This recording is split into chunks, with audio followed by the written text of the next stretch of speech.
போரின் துயரங்களை யாரும் நினைவில் வைத்துக்கொள்ள விரும்ப மாட்டார்கள். ஆனால் யாரும் மறந்துவிடக்கூடாது. நம்ம லைஃப்பில் அடிக்கடி சொல்லுவாங்க, வரலாறு மீண்டும் மீண்டும் நிகழ்கிறது என்றால் மோதலைப் போலவே நல்லிணக்கத்தையும் அதிக ஆற்றலையும் கொண்ட ஒரு உலகில் வாழும்போது நமது வரலாற்றை பற்றி நல்லது கெட்டது இரண்டையும் பற்றி அறிந்து கொள்வது மிக மிக அவசியம் அப்படின்னு சொல்லுவாங்க. அதே மாதிரி பார்த்தோம் அப்படின்னா ஜப்பானில் நம்ம நினச்சிட்ருக்கோம் ஹிரோஷிமா மற்றும் நாகசாகி இந்த பகுதியில் வீசின அடிகுண்டு தான் ஜப்பான் மக்களை பெரிய அழிவில் உண்டாக்கிருச்சு அப்படின்றத நம்ம நினச்சிட்ருக்கோம். ஹிரோஷிமா நாகசாகி பகுதிகளில் மட்டும் அழிவுகள் ஏற்படலை. அதே மாதிரி பார்த்தோம் அப்படின்னா டோக்கியோவில் ஒரு தீ குண்டு வீச்சு வீசியிருக்காங்க. இதுவும் ஒரு பிரபலமான அழிவுகளாக இருந்தாலும் ஜப்பானில் இன்னும் பல இடங்களில் நிறையா போர்கள் அதனால் நிறையா அழிவுகள் ஏற்பட்டிருக்கு. இதே மாதிரி பார்த்தோம் அப்படின்னா நார்த்திலேருந்து சவுத் நோக்கி போகிற சிட்டிலையும் அதிக மக்கள் போர்னால் இறந்துருக்காங்க. டோஹோ அப்படின்ற ஒரு பகுதியில் நிறைய நகரங்கள் இந்த போர்னால் தாக்கப்பட்டிருக்கு. இது எங்கே இருக்குது அப்படின்னா சாண்டாய் அப்படின்ற ஒரு பகுதியில் இருக்குது. இதுவும் ஒரு முக்கியமான ஒரு பகுதி ஜப்பானில். இந்த வீடியோவில் நம்ம எதை பற்றி பார்க்க போகிறோம் அப்படின்னா இந்த சாண்டாய் பகுதியில் நடந்த ஒரு போரை பற்றி தான் இந்த வீடியோவில் நம்ம பார்க்க போகிறோம். அதுக்கு இந்த மியூசியம் நமக்கு ஒரு முக்கிய பகுதியாக இருக்கும். ஜப்பானில் நடந்த அதுவும் இந்த சாண்டாய்ன்ற மாநகரத்தில் நடந்த இந்த அழிவை பற்றி தெரிஞ்சுக்க இந்த வீடியோ நமக்கு உதவும். இப்போ தான் நம்ம சேனலை ஃபஸ்ட் டைம் பார்க்குறீங்க அப்படின்னா நம்ம சேனலை சப்ஸ்கிரைப் பண்ணி வச்சுக்கோங்க. அப்போ தான் நான் அடுத்தடுத்து போடுற வீடியோ ஈஸியாக அவங்கள சேரும். ஜூலை 10, 1945 அன்னைக்கு இரண்டாம் உலகப்போர் நடக்கிறதுக்கு ஒரு மாதத்துக்கு முன்னாடி 123 போயிங் B-29 குண்டுவீச்சு விமானங்கள் இந்த சாண்டாய் நகரத்தை தாக்கியிருக்காங்க. ஒரு மணி நேரத்திற்கும் மேலே இந்த போர் நடந்திருக்கு.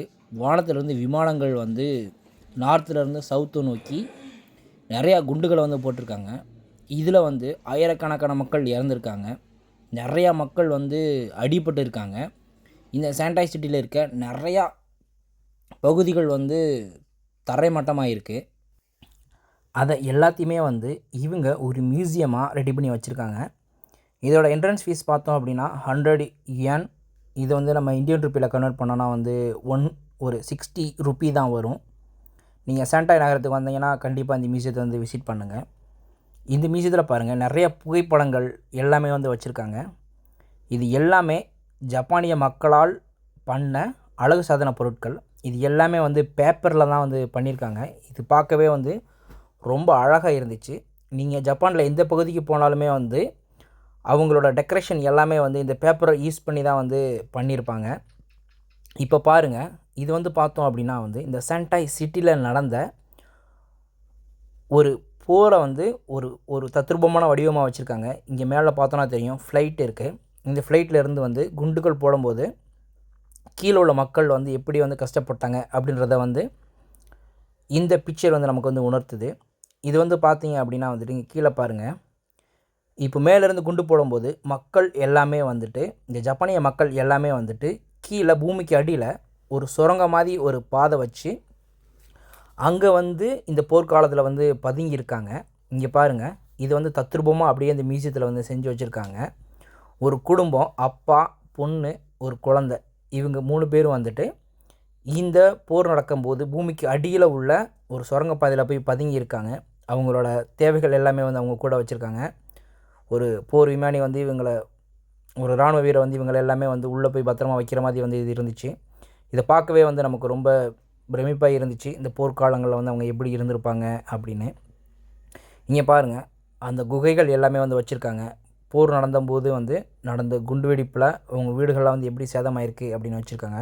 இது ஜப்பானோட கொடின்னு நினைக்கிறேன். இந்த புகைப்படங்கள் எல்லாமே வந்து அந்த காலங்களில் நடந்த போர், என்னென்ன குண்டுகள் வந்து இவங்க பயன்படுத்தினாங்க, சிட்டி வந்து எப்படிலாம் வந்து அழிவில் இருந்துச்சு அப்படின்ற எல்லாத்தையுமே வந்து இதில் வந்து சொல்லியிருக்காங்க. இது மேக்ஸிமம் பார்த்தோம் அப்படின்னா வந்து ஜப்பானீஸ் மொழியில் தான் இருக்குது. நீங்கள் இந்த மியூசியத்துக்கு போகும்போது ஒரு ட்ரான்ஸ்லேட்டர் வச்சு நீங்கள் போயிருந்தீங்க அப்படின்னா வந்துட்டு இன்னும் நீங்கள் நிறைய விஷயங்களை வந்து தெரிஞ்சுக்க முடியும். இங்கே பாருங்கள், இந்த புகைப்படங்கள் எல்லாமே வந்து இந்த பிளாக் அண்ட் ஒயிட்டில் இருக்குது. இது எல்லாமே வந்து மிலிட்ரியில் வந்து ஜப்பானில் வந்து அந்த காலத்தில் வந்து எப்படிலாம் வந்து போர் தொடுத்துருக்காங்க அப்படின்றத பற்றின ஒரு மியூசியத்துக்கு தான் இப்போ வந்து நம்ம வந்து வந்திருக்கோம். இங்கே பாருங்கள், பின்னாடி இருக்கிறது வந்து சாண்டா எக்ஸிபிஷன் சென்டரோட பிக்சரு. ஃபோட்டோஸ்லாம் வந்து செம்ம அழகாக இருக்குது. இதுக்கு இங்கே பாருங்கள், எல்லாமே வந்து சூப்பராக இருக்குது. இந்த மியூசியத்தில் தான் வந்து நம்ம வந்து பார்த்துட்ருக்கோம். அந்த காலங்களில் வந்து ஜப்பான் வந்து பயங்கரமாக வந்து போரில் வந்து நிறையா அடிபட்டு அதுக்கப்புறம் தான் வந்து பயங்கரமாக இப்போ வந்து டெவலப் ஆகி சூப்பராக இருக்காங்க.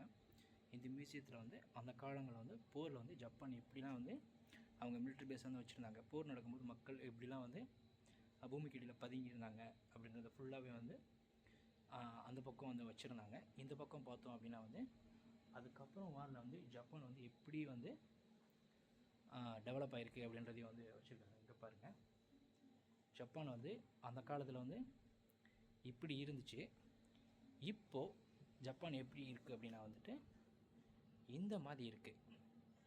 இது வந்து பயங்கர டிஃப்ரென்ஸாக இருக்குது. ஜப்பானோட வளர்ச்சி வந்து பயங்கர வளர்ச்சியாக இருக்குது. இங்கே பாருங்கள், இதை தான் வந்து நம்ம இந்த மியூசியத்தில் வந்து பார்த்தோம். இப்போ தான் நம்ம சேனலை ஃபஸ்ட் டைம் பார்க்குறீங்க அப்படின்னா வந்துட்டு நம்ம சேனலை வந்து சப்ஸ்கிரைப் பண்ணி வச்சுக்கோங்க. அப்போ தான் நான் அடுத்தடுத்து போடுற வீடியோ ஈஸியாக உங்களுக்கு வந்து சேரும். இந்த வீடியோ உங்களுக்கு பிடிச்சிருந்துச்சி அப்படின்னா வந்துட்டு இந்த வீடியோவை லைக் பண்ணிவிட்டு ஜப்பானை பற்றின டீட்டெயில்ஸ் தெரிஞ்சுக்க உங்கள் ஃப்ரெண்ட்ஸுக்கு இந்த வீடியோவை வந்து ஷேர் பண்ணுங்கள். தேங்க்ஸ் ஃபார் வாட்சிங்.